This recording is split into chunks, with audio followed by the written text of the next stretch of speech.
Hey guys, I got some questions on the Bank of Japan, so I wanted to put out a video for you. So it's widely anticipated that they're going to hike their interest rates 0.25% at their December 19th meeting.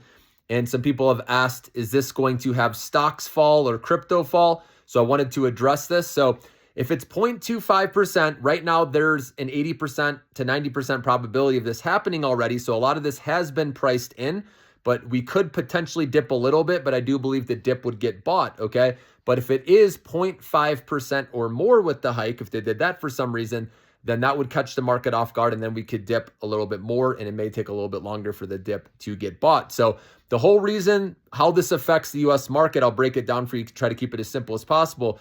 So right now, they're able to borrow yen at little to no cost because their rates are very low right now. It's only 0.5% at the moment.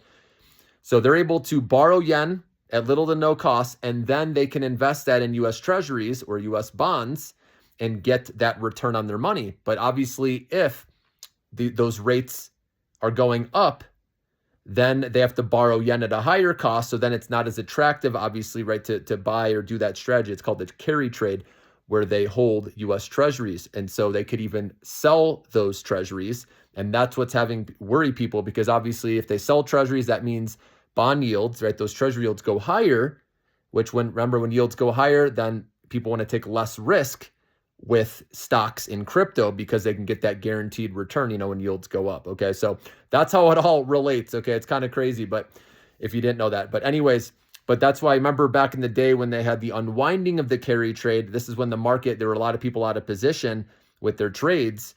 And so that's why we got a bigger dip before. But now with it priced in, anticipated, like I said, 80 to 90% probability and already being reflected right in bond yields, that it's not as much of a concern unless they do it, a 0.5% hike or more. So those are my thoughts on that, guys. Also, we also have the Fed as a backstop in emergencies. Remember back in the day, they used to buy bonds.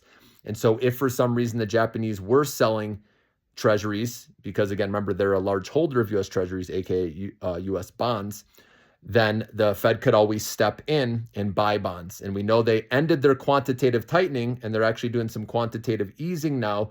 And so that's why, with the Fed as a backstop, I don't think it's something that will be a huge concern, long term. But of course, it could provide, right, a dip buying opportunity again. So, but anyways, those are my thoughts on it, guys. Just want to let you know. Have a great day.